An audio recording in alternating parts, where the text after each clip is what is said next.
ሰላም የሃሚንግ ስፖርት ተከታታዮች እንዴት አደራችሁ? ከእኩለ ሌሊት በኋላ ከተካሄዱት መርሃ ግብሮች መሃል ከደቂቃዎች በፊት በተጠናቀቀው ጨዋታ አርጀንቲና አልጄሪያን 3-0 አሸንፋለች። ፈረንሳይና ኖርዌይም ተጋጣሚዎቻቸውን በትናንትናው ዕለት አሸንፈዋል። ጨዋታዎቹን እንመለከታለን። የአርጀንቲናን ጨዋታ ስናስቀድም አርጀንቲና አልጄሪያን 3-0 ነው ያሸነፈችው።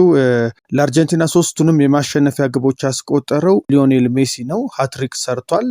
ሜሲ በ200ኛ የብሔራዊ ቡድን ጨዋታው ያስቆጠራቸው እነዚህ ግቦች በዓለም ዋንጫ 16ኛ በብሔራዊ ቡድን ደረጃ ደግሞ 120ኛ ሆነው ተመዝግበዋል። ሜሲ የተለያዩ ክብረ ወሰኖችንም አሻሽሏል። በዓለም ዋንጫ የምንጊዜም ከፍተኛ ግብ አስቆጣሪነትን ከጀርመኑ ሚሮስላቭ ክሎዝ ጋር ተጋርቷል። በውድድሩ ታሪክም በአንድ ጨዋታ ሁለትና ከዚያ በላይ ግብ ያስቆጠረና ሃትሪክ የሰራ በእድሜ ትልቁ ተጫዋች በመሆን በዓለም ዋንጫ ታሪክ ሰርቷል ማለት ነው። እንደዚሁም ከሳጥን ውጪም በርካታ ግብ ያስቆጠረ ተጫዋች በመሆን ታሪክ ሰርቷል ማለት ነው። በሌላኛው ጨዋታ በምድብ 9 ኖርዌይ ኢራቅን 4-1 አሸንፋለች። ለኖርዌይ ኤርሊንግ ብራውት ሃላንድ 2 ጎሎችን ሲያስቆጥር ሊዮ ኦስቲጋርድ እና የኢራቁ አይመን ሁሴን ደግሞ በራሱ መረብ ላይ ባስቆጠረው ግብ ኖርዌይ አጠቃላይ 4-1 በሆነ ውጤት ኢራቅን አሸንፋለች።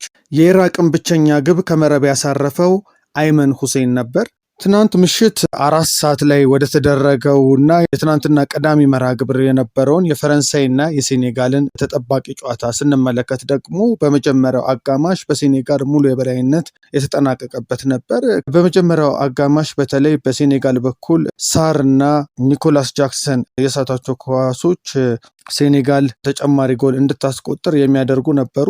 ነገር ግን ያው የፈረንሳይ ብሔራዊ ቡድን በግል ውጤትን የሚቀይሩ ተጫዋቾችን ይዟል። እንደ ማይክል ኦሊሴ ያሉትን እንደ ኪሊያን ኤምባፔ ተቀይሮ የገባውን ብራድሊ ባርኮላ ጎል ማስቆጠር ችሏል እና ፈረንሳይ ሴኔጋልን 3-1 ነው ያሸነፈችው።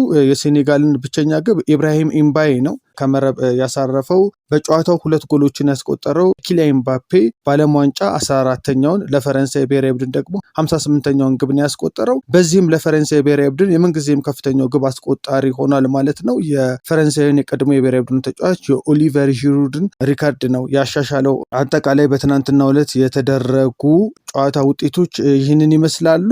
የአርጀንቲናና የአልጄሪያን ጨዋታ በዝርዝር ስንመለከተው ሊዮኔል ሜሲ 3 ጎሎችን በማስቆጠር ሃትሪክ መስራቱን ገልጫለሁና ሮድሪጎ ዴፖል ያቀበለውን ኳስ ሜሲ እንደተለመደው ከተቆጣጠረ በኋላ ወደ ግብ ክልል በመሄድ ከ25 ያርድ ርቀት ላይ ነው መጥቶ በማስቆጠር የመጀመሪያውን ጎል ያስቆጠረው ማለት ነው። የአልጄሪያው ግብ ጠባቂ ሉካ ዚዳን ኳሷን በ2 እጆቹ ለመመለስ ቢሞክርም ሊያድናት አልቻለም። የዓለም ሻምፒዮኖቹ አርጀንቲናውያን እንግዲህ በዚህ ጎል መሪነቱን ጨበጡ። ሜሲ ጎሉን ያከበረበት መንገድ ልክ በህይወቱ የመጀመሪያውን የዓለም ዋንጫ ጎል እንዳስቆጠረ ነበረ። በጣም ደስታውን ሲገልጽ የነበረው። የመጀመሪያው አጋማሽ በአርጀንቲና 1-0 መሪነት ተጠናቀቀ። ጎሏን በ17ኛው ደቂቃ ላይ ያስቆጠረው ሊዮኔል ሜሲ ነበር። ሜሲ ከ25 ያርድ ርቀት ላይ አስደናቂ ጎል በማስቆጠር ቡድኑን መሪ አድርጎ መውጣት ችሎ ነበር። ከረፍት መልስም ተጨማሪ 2 ጎሎችን አስቆጥሯል። በ60ኛው ደቂቃ ላይ አሌክሲስ ማካሊስተር ከ25 ሜትር ርቀት የመታውን ግብ ጠባቂው ዚዳን በአግባቡ ማራቅ ባለመቻሉ እና ኳሷን ወደ መሃል በመግፋቱ በአካባቢው የነበረው ሜሲ እንደተለመደው ነቅቶ በመገኘት ሁለተኛውን ግብ በግሩም አጨራረስ ከመረብ ላይ ያሳርፋል። የዚህችም ግብ መቆጠር ግብ ጠባቂው ዚዳን በሰራው ስህተት ላይ ከፍተኛ ትችት እንዲነሳበት አድርጓል። በ76ኛው ደቂቃ ላይ ደግሞ የሜሲን የጥበብ ማሳያ የሆነ 3ኛ ግብ ተመዝግቧል። አርጀንቲና በፈጣን መልሶ ማጥቃት ካውንተር አታክ ወደ አልጄሪያ ግብ ክልል በገቡበት ወቅት ሜሲ ኳሷን ከቡድን አጋሩ ጋር ተቀባብሎ 1-2 በመጫወት በ20 ያርድ ርቀት ላይ ሆኖ ኳሷን በተረጋጋ ሁኔታ በማስቆጠር ታሪካዊ ሃትሪኩን እንግዲህ በ38 ዓመቱ ሰርቷል። ይህ ታሪካዊ ምሽት ሊዮኔል ሜሲን በዓለም ዋንጫ ታሪክ ከፍተኛ ግብ አስቆጣሪ ከሆነው ሚሮስላቭ ክሎዝ ጋር እኩል ሪካርድ እንዲጋራ አድርጎታል። በሁለተኛ የብሔራዊ ቡድን ጨዋታው በ5 የተለያዩ የዓለም ዋንጫዎች ግብ ያስቆጠረና አሁን ደግሞ በውድድሩ ታሪክ የመጀመሪያውን ሃትሪክ የሰራ አንጋፋ ተጫዋች ሆኗል ማለት ነው። ከስታዲየሙ ሙሉ የቆመ ጭብጨባ ታጅቦ ነበረ ወደ ተቀያሪ ወንበር ያመራው። የዓለም እግር ኳስ አፍቃሪም እንግዲህ ዳግም አክብሮት ፍላጎቱን ገልጾለታል ማለት ነው። ተንታኙ ሊዮን ኦስማን የጨዋታውን ማጠቃለያ ሲሰጥ አልጄሪያ በጣም ደካማ ነበረች፣ ነገር ግን አርጀንቲና እጅግ አስደናቂ ነበረች።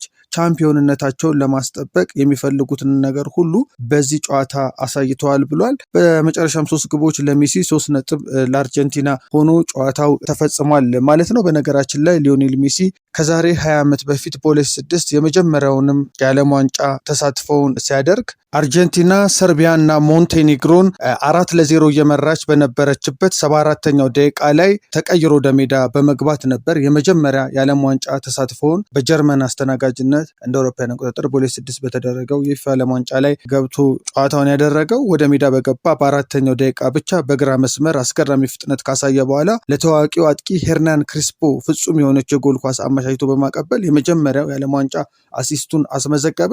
ወደ ሜዳ በገባ በ14ኛው ደቂቃ ላይ ጨዋታው ሊያልቅ 2 ደቂቃ ሲቀረው ከካርሎስ ቴቬስ የተላከለትን ኳስ በቀኝ እግሩ መረብ ውስጥ በመክተት በአርጀንቲና ታሪክ በዓለም ዋንጫ ጎል ያስቆጠረ እጅግ ትንሹ ተጫዋች መሆን ችሎ ነበር። ዛሬ ንጋት ላይ ደግሞ በተጠናቀቀው ጨዋታ ላይ ደግሞ እድሜ ትልቁ ሃትሪክ የሰራ ተጫዋች ሆኗል ማለት ነውና ሊዮኔል ሜሲና የሪከርድ ቁጥሮች አሁን መመዝገባቸውን ቀጥለዋል። በዛሬው ዕለትም የሚደረጉ ጨዋታዎች አሉ። መርሃ ግብሮቹን እንጠቁማችሁ። ዛሬ ማለዳ 1 ሰዓት ላይ ኦስትሪያና ጆርዳን ጨዋታቸውን ሲያደርጉ ምሽት 2 ሰዓት ላይ ደግሞ ፖርቹጋል ከዲሞክራቲክ ሪፐብሊክ ኮንጎ 2 ሰዓት ላይ ጨዋታቸውን የሚያደርጉ ይሆናል። ክርስቲያኖ ሮናልዶ የመጨረሻ ዓለም ዋንጫው ይሆናል ተብሎ በሚታሰበው በዚህ የ26ቱ የፊፋ ዓለም ዋንጫ የመጀመሪያ ጨዋታውን ከፖርቹጋል ብሔራዊ ቡድን ጋር ያደርጋል ማለት ነው። እንግሊዝ ከክሮኤሺያ ምሽት 5 ሰዓት የሚያደርጉት ጨዋታም ተጠባቂ ጨዋታ ነው። ጋና ከፓናማ ሌሊት 8 ሰዓት ጨዋታቸውን ሲያደርጉ ከሌሊቱ 11 ሰዓት ላይ ደግሞ ኡዝቤኪስታን እና ኮሎምቢያ ጨዋታቸውን ያደርጋሉ ማለት ነው። የእነዚህንም ጨዋታ መርሃ ግብሮች በተመሳሳይ መልኩ በሃሚንግ ስፖርት የምናቀርብላችሁ ይሆናል። ሃሚንግ ስፖርትን ሳብስክራይብ በማድረግ ተከታተሉ፣ ሼርን በማድረግ ለሌሎች አጋሩ። ዓለም ዋንጫን የተመለከቱ ልዩ ልዩ ስፖርታዊ መረጃዎችን ወደ እናንተ ማድረሳችንን እንቀጥላለን። ከዓለም ዋንጫ ጨዋታዎች ጋር መልካም ቀን ተመኘሁ። ሰላም ቆዩ። ሃሚንግ ስፖርት በሀገራዊና ዓለም አቀፍ ስፖርታዊ ጉዳዮች ላይ የሚያተኩር ዝግጅት።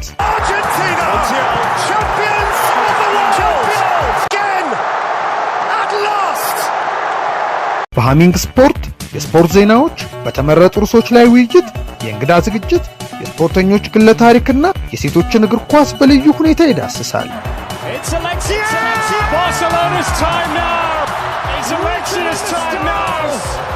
ሃሚንግ ስፖርት ስፖርትን ቀዳሚ ዘይቤ በማድረግ ስኬትን በተግባር እናረጋግጥ።